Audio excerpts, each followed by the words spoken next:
السماء جلالا فأزيد أسراب الغيوم جمالا. بسم الله الرحمن الرحيم. الحمد لله والصلاة والسلام على رسول الله وعلى آله وأصحابه أجمعين. دریم فصل ترازو د دې باب د غنې په بیان کې ده. دریم فصل د غنې په بیان کې د غنې معنا او دا صفت په کوم حروفو کې موندل کیږي. دا خو موږ تاسو لوست دي او بار بار راځي په نوې بڼه او په نوې عبارت باندې.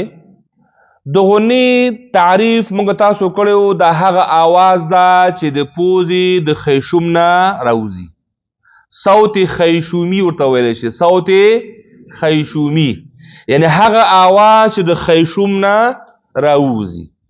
نو کله کله دا خبره هم کوم چې کله کله موږ आवाज د خیشوم نه باسو، خلک به پې وغلی، څوک چې نه پوهېږي این به پکې وکړي، خو هغه غنه نه وي. غنه هغه आवाज ته ویلی کېږي چې د پوزې د خیشوم نه راوځي. دا لنډ تعریف ده. یا आवाज پوزې ته خیجول. دا صفت دا غنه دا په کومو حروفو کې وي؟ دا صرف په دوو حروفو کې وي، میم او نون کې. دا دوی پورې مختص ده او دوی پورې خاص ده.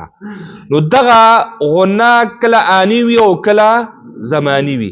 د آنی په صورت کې او زمانی په صورت کې، یعنی کم ځای کې هم په قرآن کریم کې د غنې خبره کېږي هلته به میم او نون به پکې ضرور شریک وي. یعنی داسې غنه تاسو په قرآن کې نشئ پیدا کولی چې په یو کلمه کې د غنه وي، هغه که د ادغام په صورت کې وي، اخلاء په صورت کې وي، د اخفا په صورت کې وي، د شفوي اخفا په صورت کې وي، هر صورت کې چې وي، ساده غنه په صورت کې وي، خو چې میم او نون درک خو د پکې نه وي خو غنه د پکې موجود وي. داسې موږ نشو پیدا کولی. دا دو پورې څنګه دي؟ خاص دي. حالتونه فرق کوي، کله به آنی وي او کله به زمانی وي. نو د آنی او زمانی فرق او تعریف هم تاسو ته معلوم ده. غنه آنی هغه غنې ته ویلی کېږي چې په دغه دوو حروفو کې په هر حال کې موجود وي. هر حال کې، ولو که متحرک ولې نه وي، ولو که اظهار کې ولې نه وي، بیا هم د غنې آنی نه خلاصېدلی نشي. غنې زمانی د میم او د نون دغه دوو حروفو په ځینو حالاتو کې راځي. په ځینو حالاتو کې مثلا نون ساکین او تنوین کې اوس وګوره اظهار کې نشته، د یرملون په دوو حروفو کې نشته، متباقي په ټولو کې څه شی ده؟ څلورو حروفو کې ادغام مال غنه ده که یمنو کې، اخفا په 15 حروفو کې ده او ورسره د اقلاب په حرف کې ده.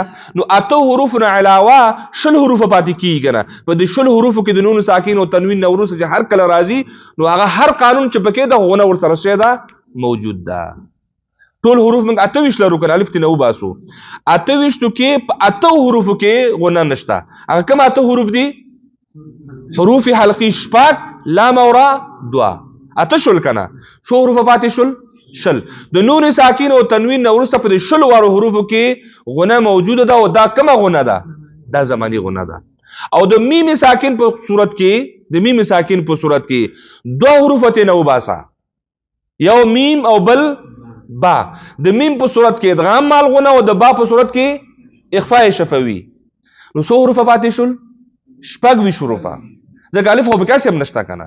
نو د 26 حروفو کې د میم په صورت کې څه کېږي؟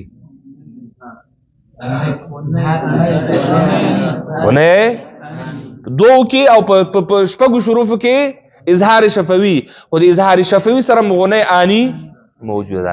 یعنی په دوو کې غنه زمانی راغله که نه، د میم نه وروسته میم او د میم نه وروسته با. څه شی راغی؟ غنه زمانی. میم نه وروسته میم ته ادغام نوم ورته ورکول کېږي او د میم نه وروسته با اخفا نوم ورته ورکول کېږي.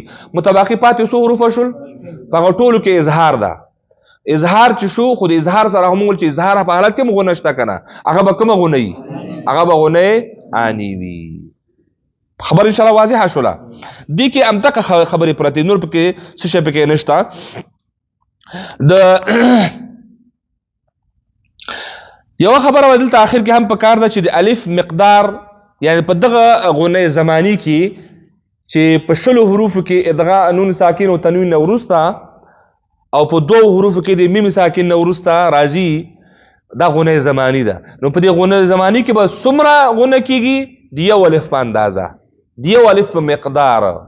د یو الف مقدار استادانو ماهرینو اندازه څومره ښودلې ده، یا څومره اندازه به چې هغې ته موږ د یو الف اندازه ووایو. دا د مد په باره کې هم ده او د غونې په باره کې هم ده. بنده ګوته په درمیاني حالات کې خلاصول یا خلاصه ګوته په درمیاني حالات کې بندول. یعنی خلاصول او بندول دا یو غونه نه ده، بلکې یو طرف نه یو الف مقدار ده او بل طرف نه بیا د بل الف مقدار ده. مثلا موږ په نوم باندې موږ چې عم يتساءلون صحیح شو؟ نو دلته دا یو خانه ته څه کوي چې خلاصه عنین صحیح شو؟ دومره اندازه. یا دا نه ډېر سلو کوو چې ورو را بند کړي که نه داسې را قطعی نه، او نه داسې چې داسې هم نه، درمیاني حالات کې عادي حالات کې نه منډه او نه ډېر سلو، بلکې عادي حالت کې چې دا ګوته خلاصوي د ګوتې په خلاصولو کې چې څومره وخت لګېږي همدغه اندازه د یو الف ده. خو البته دا ګوته خلاصول او بندول دا صرف یو مقدار ده، یو اندازه ده. دا چې کله ستا په فکر کې یو څو ځله ووایم دغه اندازه ستا په ذهن کې به څه کېږي راسخ کېږي او کیني. که څوک کم هم کوي تا ته معلومېږي چې د اندازې نه کمه ده، اگر که تا به ورسره ګوته نه جګه کړي، تا به ورسره ګوته نه بنده کړي، او که زیات هم کوي تا ته معلومېږي چې د اندازې دغه د غونې اندازې نه څنګه کړله لږه زیاته کړله. نو دا یو اټکل ده، دا یو طریقه ده، دا په ذهن کې پخېږي. انشاءالله د هغې نه وروسته بیا هېڅ قسم مشکل نه راځي. وصلى الله تعالى على خير خلقه محمد وعلى آله وأصحابه أجمعين برحمتك يا أرحم الراحمين.